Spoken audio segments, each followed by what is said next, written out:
The reason I call these soapbox sessions is because back in the day, or maybe even present day, people who really had something very important to say would stand upon a soapbox of sorts, meaning a box, a large crate, or something that would elevate them above the crowd so that their voice could be heard with or without a megaphone, because they had something of importance to say.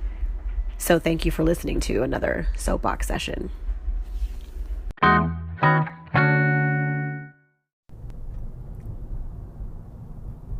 Hey, hello. This is Keisean Rains coming at you with a soapbox session, and I'm actually on my way to a place that I go to acquire wealth, and I just got struck with a notion, a feeling, a message that I wanted to share. And it's interesting because the way that the soapbox sessions end up happening is while I'm driving, I get struck with something and I'm like, you know what? I do want to talk about that. Like, instead of me just like calling my tribe and, bouncing ideas off of them, because a lot of us have similar or complementary, ideas, and that's valuable. Sometimes, though, it's important for the conversations that we have just amongst ourselves to be conversations that other people get to hear, participate in sort of indirectly, and otherwise just to be influenced or to be inspired, empowered, impacted, or in this case, informed about things that they may not otherwise be aware of or even have any interest or knowledge of, for that matter. So the thing that struck me today is this experience that I have as a queer person in a obviously hetero society, but a little deeper than that, being a queer Creole girl or queer Creole woman in a straight black world is kind of the vibe or the feeling that hit me, that was like, damn, maybe I should talk about that. And I think it's coming up for me because I have, more recently, I would say, started to inject myself back into hetero spaces or just black dominant spaces in a way that I hadn't necessarily done in a while. And, I am over 40 years old, and I came out almost 11 years ago. And a little bit of my story, for those who do not know, I was young and, went to college and went across the country and really found myself. And I know that we've heard like the very common, almost damn near stereotypical story about, the young people in their early, 20s or late teens who go to college and have their, first gay experience, and then, they come out shortly after. So just so you know, going to college doesn't necessarily ignite the gayness in you. It's already in there. But going to college, especially going away to college, gives you an opportunity to be away from the nest, away from whoever it is that raised you, parents, grandparents, or your first community and your family. Going to college is a place where people explore all different parts of themselves. Some people who maybe didn't know that they had a creative, gene in them discover it when they go to college. People who didn't know that they have a political, gene in them discover it when they go away to college. And that's why, for me, I encourage young people to go to college, so that you can go and find yourself, or at least start that journey to finding yourself. So for me, I went to an HBC in Charlotte, North Carolina, and when I got there, I started to realize that I saw other people who looked like me. Not only black people, because I but I went to high school in a predominantly white area out in an imaginary place called the High Desert, where people go to live in the desert. And while I was there, I had gotten conditioned to being the only one. I was the only one in most spaces: classrooms, parties, proms, sporting events, teams, clubs, etc. I got used to being the only one, or maybe one of two for that matter. And so going to an HBC was encouraged by my grandfather and by my uncle to give me a chance to, again, go into a space that was unlike where I came from, to really discover or start the journey of self-discovery. And when I got there, not only did I see black folks in abundance, I also started to see some queer black folks.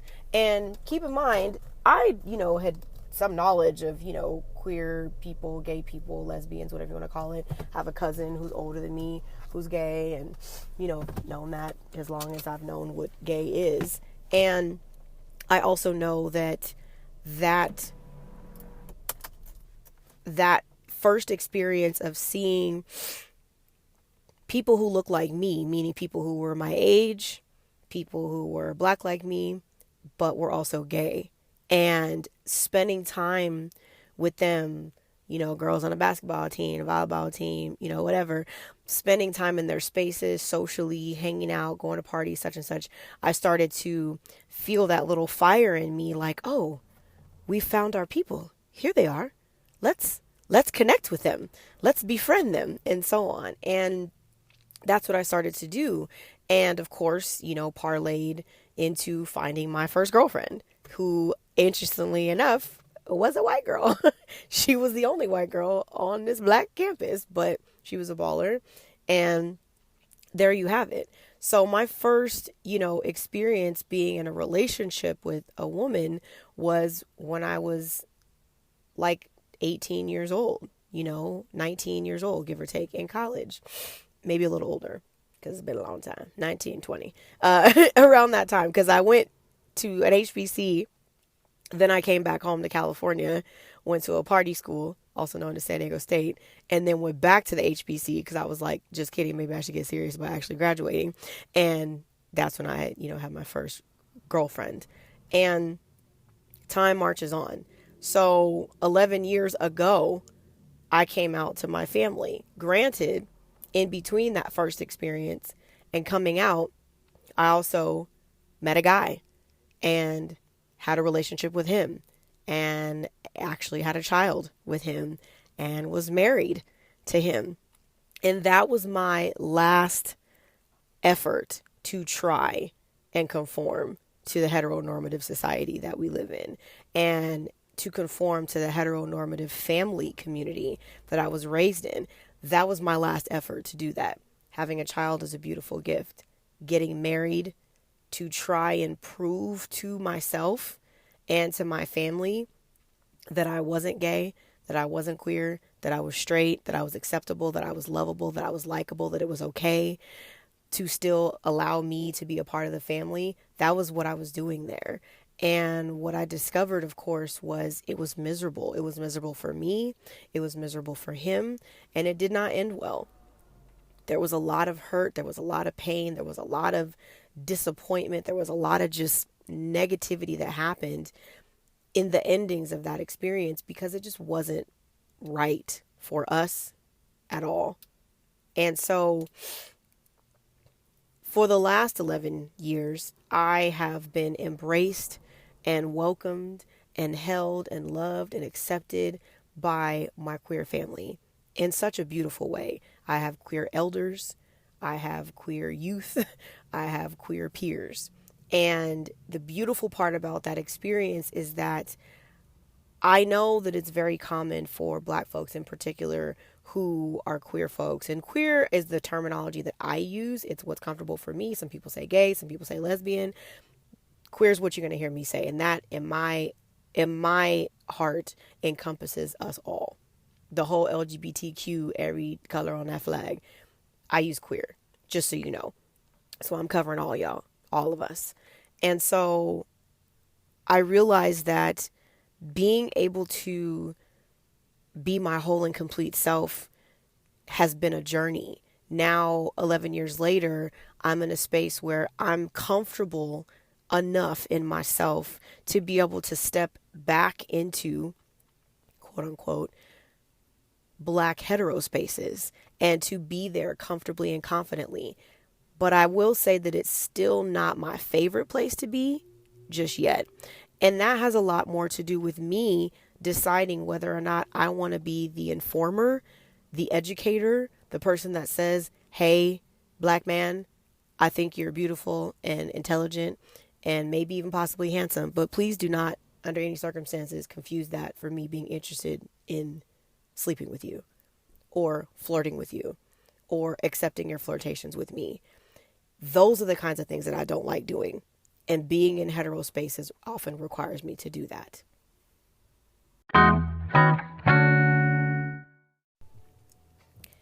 I had to take a little break, but what comes with that is a feeling of kind of having to be on guard all the time.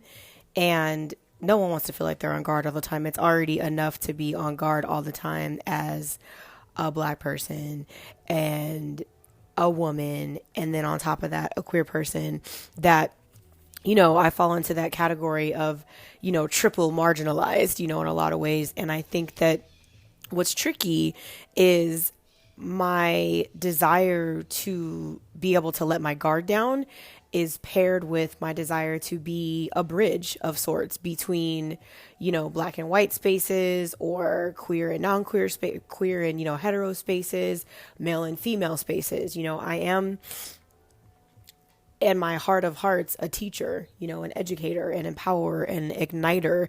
And if and when the time comes when a person who doesn't look like me, so to speak, and maybe not a woman, not a queer person, not even a person of color, comes to me and genuinely wants to have a conversation or initiate a dialogue where they come seeking knowledge, depending on the mood that I'm in, I may genuinely take the time to actually say, okay, let me school you just a little bit, partner. Let me open you up just a little bit. Let me elevate you just a little bit, because you've come to me in a way that I am interpreting as humble, and you're coming to me in a way that I am receiving as a genuine desire to actually get to know my story or get to know the world from my perspective. And I know that that's not always an easy thing to do.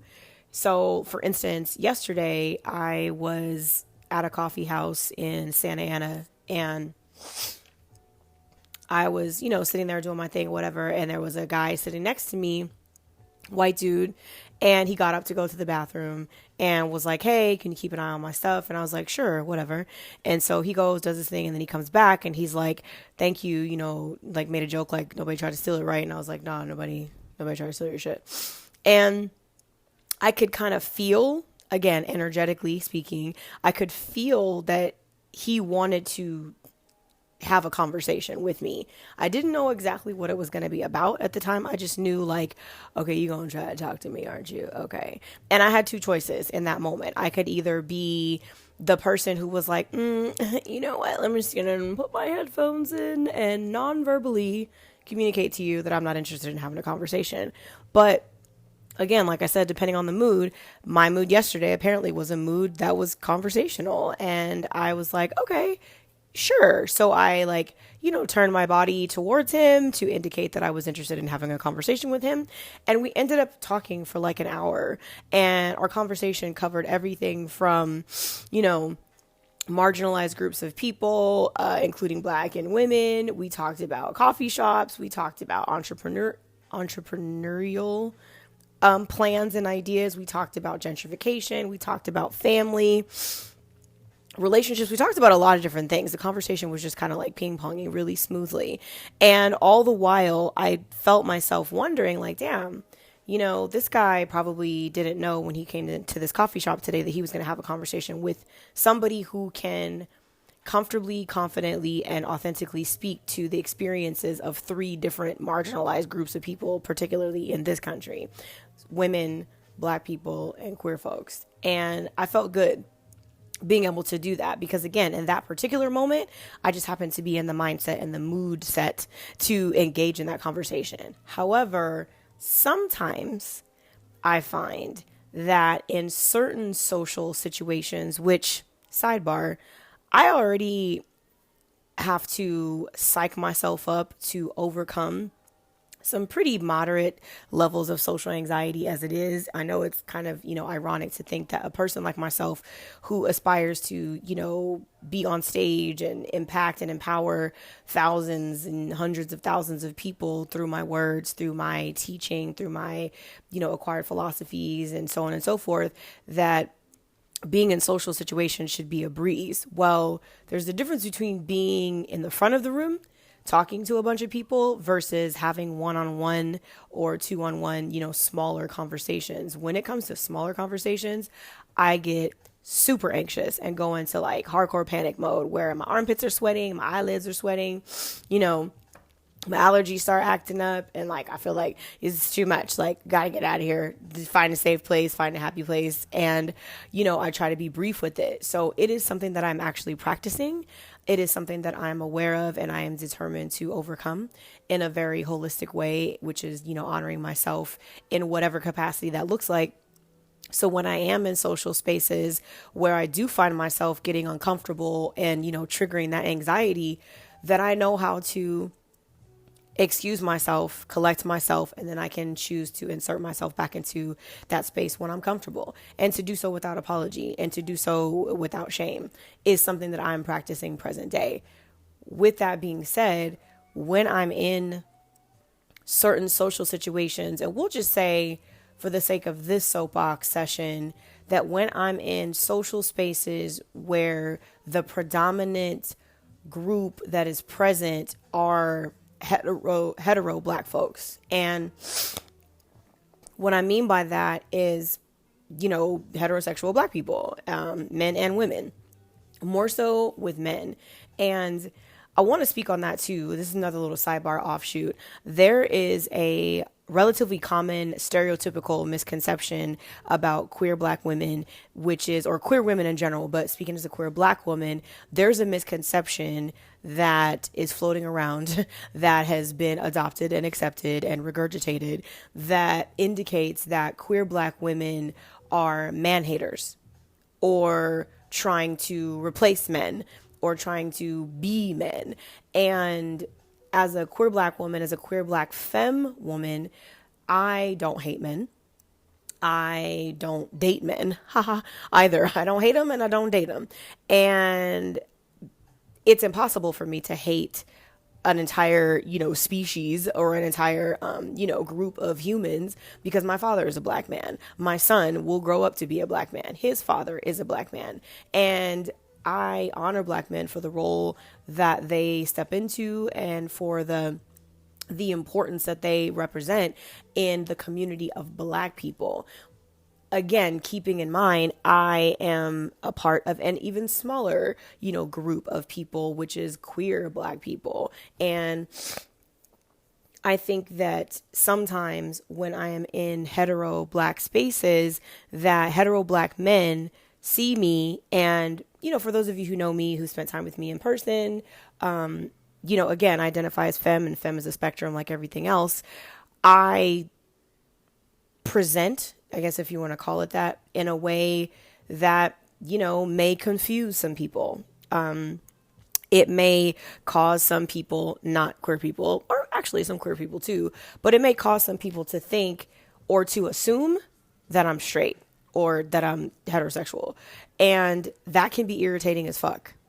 And the reason why is because I am comfortable in spaces where I am the minority. I went to high school at a predominantly white high school. I was the only black cheerleader on the entire cheerleading squad, varsity, junior varsity, and so on. I was the only black person in a lot of spaces. So I've gotten used to and I've been conditioned and I've learned how to code switch, so I know how to make uncomfortable situations comfortable among many different people. But there's something very unique that happens to me when I'm in spaces with hetero black men where they make the assumption that I'm straight.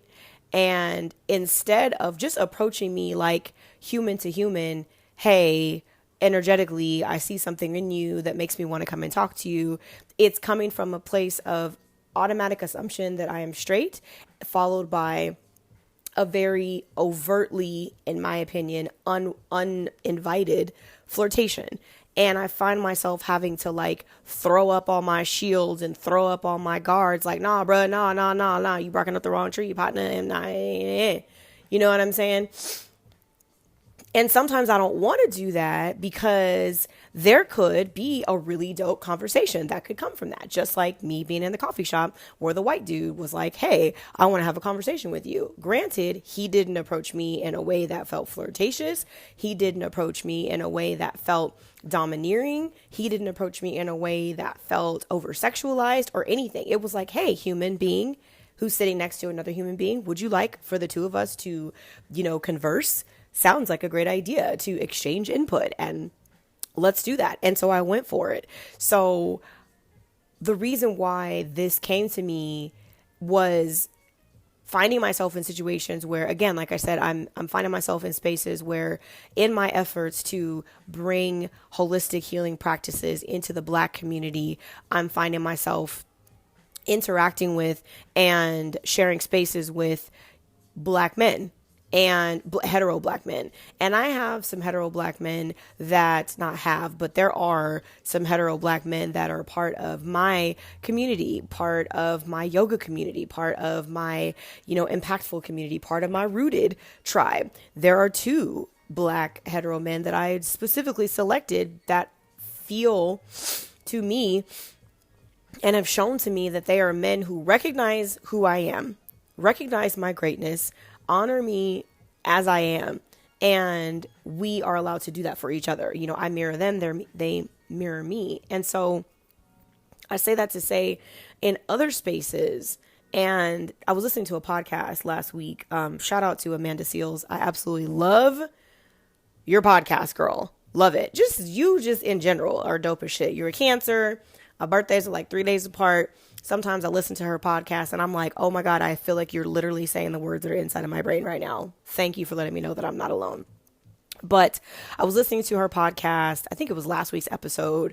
Her podcast is called Small Doses with Amanda Seals. Check it out. Yes, I'm plugging another Black woman. Ooh, look at me being amazing and honoring another Black woman who's also amazing.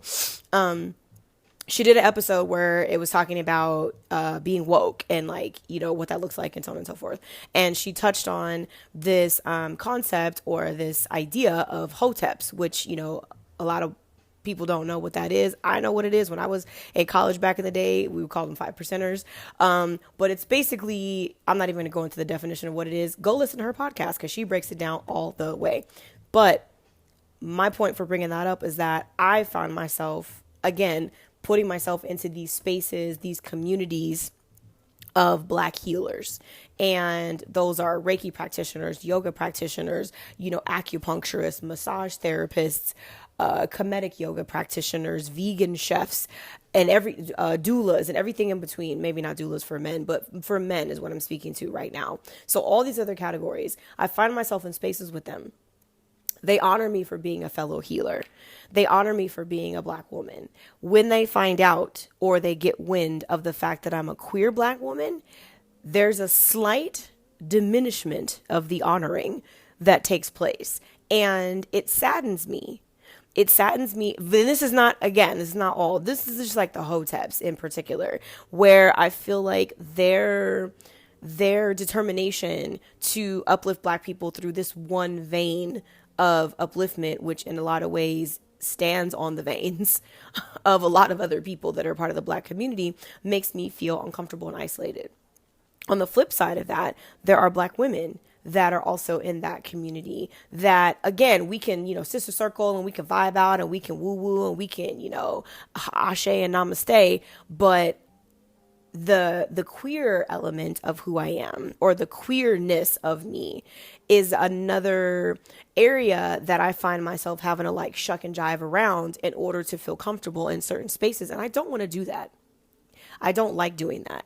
And truthfully, in this moment, I'm not going to do that anymore. And while I can understand that based on conditioning that people have a preconceived idea, a preconceived picture of what a gay woman looks like or what a queer woman looks like.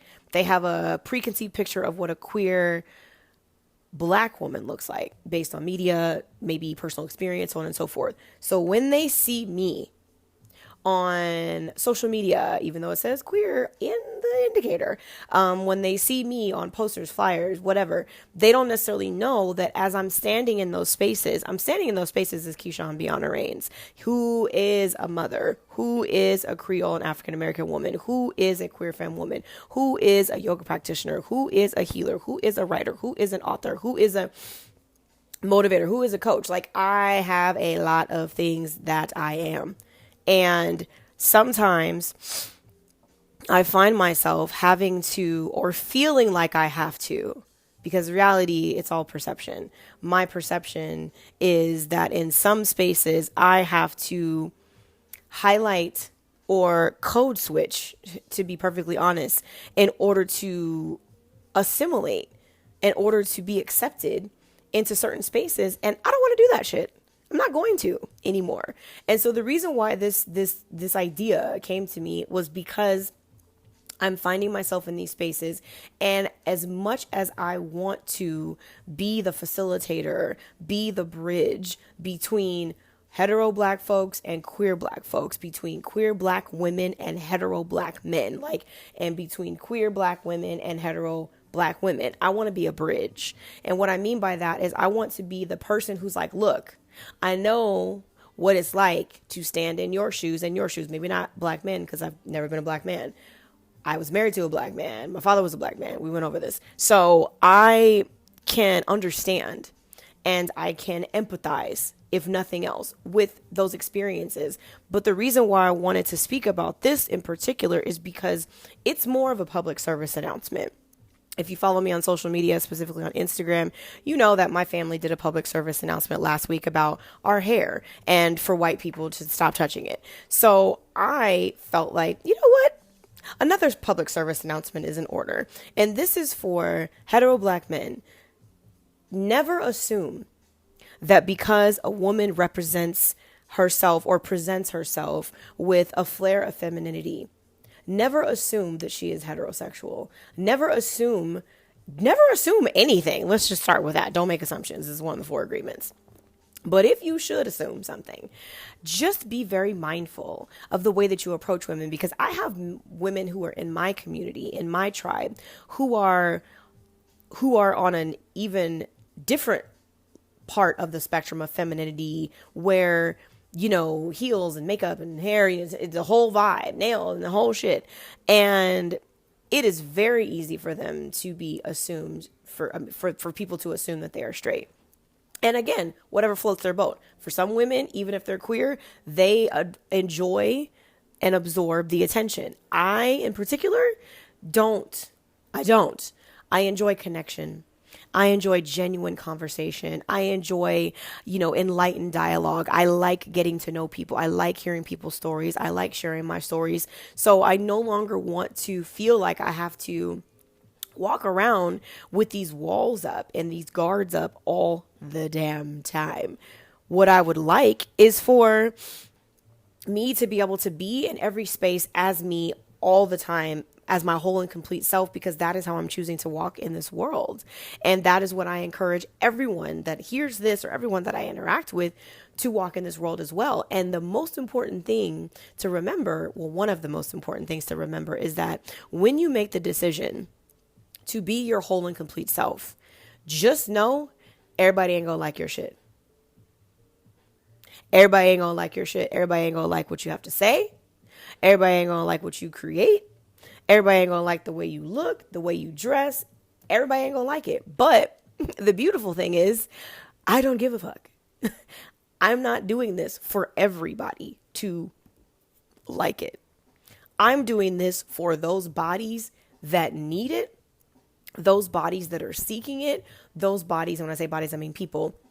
For those people who are craving this, for those people who are like, oh my God, this is exactly what I needed to hear right now. This is exactly what I've been, thinking about, the same way that when I hear another person's podcast and I'm inspired and I'm impacted and I'm positively empowered, that is why I do this. It's for those people. And if you don't happen to be one of those people, that's cool. This ain't for you. I'm not for you. There are people out there who literally sit back every single day with the sole intention of casting judgment and ridicule onto other people. That is like their job. They're following a calling. I don't know exactly where that calling came from, because it doesn't seem to be very kind or uplifting, but everybody has a calling. You know what I'm saying? My calling is to empower, inspire, and positively impact. Other people's calling is to shit on, to ridicule, and to bully. I'm not one of those people. But know that as you choose to step into your greatness, as you choose to stand in your light, as you choose to speak and live in your power, there's going to be some people who do not like that. And there are different ways that those people show up. And sometimes they don't like because they don't know. Sometimes they don't like because they fear. Sometimes they don't like because they want what it is that you have. And the reality is that we know that the universe is abundant. There's enough to go around. You don't have to take from me. I don't have to take from you. I can honor you. You can honor me. We can both exist, coexist in community, in light, in love, in all of that, without having to tear anybody down, without having to make someone feel like they have to put up a wall, without making anyone feel uncomfortable, unseen, or unheard. So in the meantime, public service announcement is for hetero people in general, hetero Black folks as a group. And I know that there's a lot of, queerness that's showing up with Janelle Monáe and Lena Waithe. And, I get it. Like, we're kind of trending right now. I mean, because we're dope as shit. I mean, come on, let's just keep it real. We're trending right now. We're putting ourselves in spaces where we normally and historically were not. And I think that's great. We're busting down barriers. We're breaking down walls. We're making ourselves be seen. We're letting ourselves be heard. And I think with that, it's not just on the largest stages that we're doing that. It's not just, on the big stages. It's not just at the Met Gala wearing a cape of rainbow colors. It's not just that. That's huge. While that's going on, there's also a bunch of little tiny things that are happening in smaller spaces and smaller communities around outside of the public eye, where queer Black folks are getting to inspire and educate hetero Black folks on ways that we can actually continue to stand together as a united presence, as just Black folks, to tear down the separation, to tear down the segregating walls that we put up amongst each other. Because the reality is that the world we live in right now is already struggling and dying in a lot of ways because of separation, because of segregation, because of a lack of integration, because of a lack of understanding, a lack of even seeing each other, a lack of cohesion. So we Black people cannot continue to perpetuate these really fucked up programs that tell us that we have to look down our noses at each other because, oh, she's gay, or oh, he's straight, or oh, she's fat, or oh, she's skinny, or oh, hers natural, oh, she got a weave, oh, we have to stop doing that. We have to stop doing it. And there's many reasons why. One of the biggest reasons why is because it ain't cool. Who is that serving? It can't be serving you. If you're the kind of person who literally has the time and the breath to sit back and talk shit, or to approach and make someone feel uncomfortable, to pass judgment, to cast judgment, like, if you're that person who's like, oh, she ain't shit, or he ain't shit, and she thinks this and she thinks that, and and your chakras are not aligned, or what, I mean, like, if you have the time and the breath to do that, oh my God, you could be doing so many other things to improve the quality of this world. So many other things you'd be doing with that voice. So many other people that you could be impacting. So many other things that you could be doing to really make your mark. Really, really make your mark. And the part that saddens me, and the part that hurts my heart, is that I know that people who are making it their duty to tear down other people have so much pain. So much pain that has not been healed, that has not been nurtured, that has not been soothed. So the healer in me wants to be like, you know what, sis, bruh, I just want to send you some love and some light, because all that you need right now is that. And all this negativity that is spewing out of you is coming from that place. So back to what I was saying earlier about not wanting to have to walk around with shields up all the time. I know as an empath that I have to have shields up. I have to, protect my gates, as a friend of mine told me once upon a time. I will never forget that. To protect your gates basically means to protect what you see, what you hear, and what comes into your heart, what you ingest into your body, and so on and so forth, to protect your gates. And there's a way that you can still engage with other people, straight people, queer people, black people, white people, young people, old people, that you can walk in this world with your gates protected without coming off as someone who has their guard up. It's actually like a special skill. It's basically like magic. The person who is able to be in those spaces and really genuinely be present and genuinely be able to sit with and see and reflect and mirror other people while having their gates protected, it takes time to get there, but once you've mastered it, it's actually a really beautiful way to exist. And that's what I was able to do in the coffee shop with this white dude yesterday. And that's what I'm able to do when I go into hetero spaces, into hetero black spaces, when people make the assumption, when they talk about sister, you need where's your man, and da-da-da, or people know I have a son and they assume that I am in relationships and in a relationship currently with his father, or people make a lot of assumptions about me, and it used to really make me mad. But now I'm in a place where I recognize people are going to make assumptions about you based on what they see and based on what they hear and what they don't hear. And what I know is that to not make assumptions is to be practicing one of the 4 agreements. Another of the 4 agreements is to be impeccable with your word. And what that means is that when you speak on yourself or others, that you speak in a way that brings life, that you speak in a way that is life-giving, as opposed to life taking shit, to shitting on somebody. When you open your mouth and allow words to come out of it, know that when you're doing so, that you're casting you're casting spells onto your life, onto the lives of other people. So if you are a hetero black man and you are in a space where there are, I guess, for this conversation or for this, session, if you're a hetero black man and you find yourself in spaces with unobviously gay, I hate to even say that, but you know what the fuck I'm trying to say, women, when you approach any woman, approach her in kindness. Just honor her existence. Because if you're taking the time to actually stop and start talking to me, is because there's something about me. Maybe it is the way that I look. Maybe it is the way that I speak, or something that you overheard, or maybe it is just an energetic vibe that you pick up on. If you approach her with humility and with authenticity and even a little bit of vulnerability, you will find that you might have a really great interaction with someone that once you discover that this is a queer black woman and that you have no chance of getting any part of the panties, that you still had a really, really dope connection. Because I believe at the end of the day, at the beginning of the day, at the middle of the day, that where we are in our lives right now, human beings cannot fight the innate part of our existence, which is a desire to relate to one another, a desire to have relationships with one another, and a desire to connect.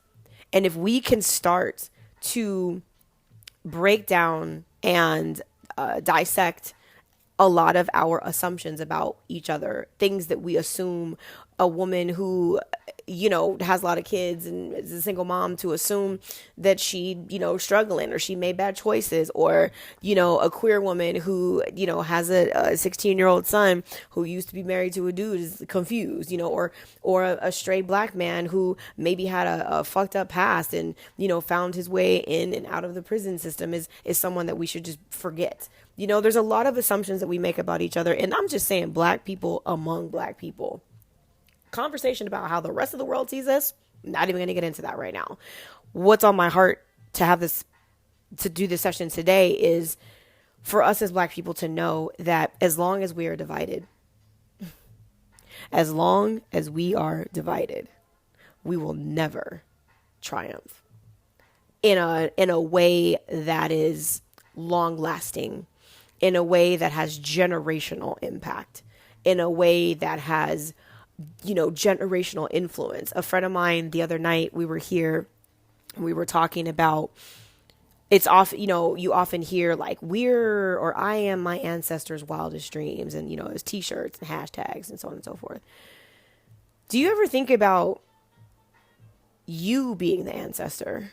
Do you ever think about you being the one who is creating and etching in stone and clearing out and carving out the pathway for those who come after you? Do you ever think about that? And do you ever think about the decisions that you're making, the way that you're showing up in the world, the words that you say, the way that you treat people is literally setting up a vibrational momentum, which means everyone who comes after you is going to pick up on that, meaning like in your legacy, whether it's by blood or it doesn't matter. Everyone that comes after you is going to be affected by the way that you live your life right now. So just to be aware of that, the way that you live your life right now is literally creating the way that your lineage is going to live. And that's why some of us have such a calling, or it's not coming to me right now, but have something on our lives, a passion that says, I have to do this differently because I want to change my lineage forever. And it's not just about wealth. It's not just about health. It's just about existence and community, the way that we interact with each other. So I think that's all I have to say. And there's like a crying baby in the background, and I don't want to try to be louder than the crying baby. So I am appreciative for you for taking the time to listen. I know this was kind of a long soapbox session, but this was on my heart. This was a long soapbox session, and this was on my heart. This was on my mind. I actually started recording it like a week ago and had to come and sit back down and finish it up today, just in time to be able to get it out. So I'm going to close with this last piece, which is, we are not so different. None of us. We're not so different.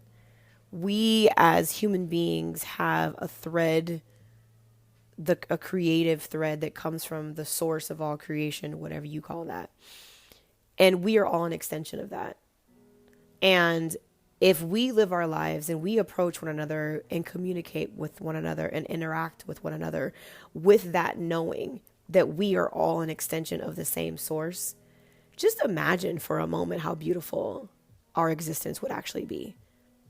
So while I started this off with a bit of a rant about experiences being in hetero Black spaces, I'm finishing it up with an intention that I invite you to adopt, create, modify, add to, which is, I intend to walk in this world, to engage with others from a place of knowing that we all come from the same source, that we are all one, and we are not so different. Peace, y'all.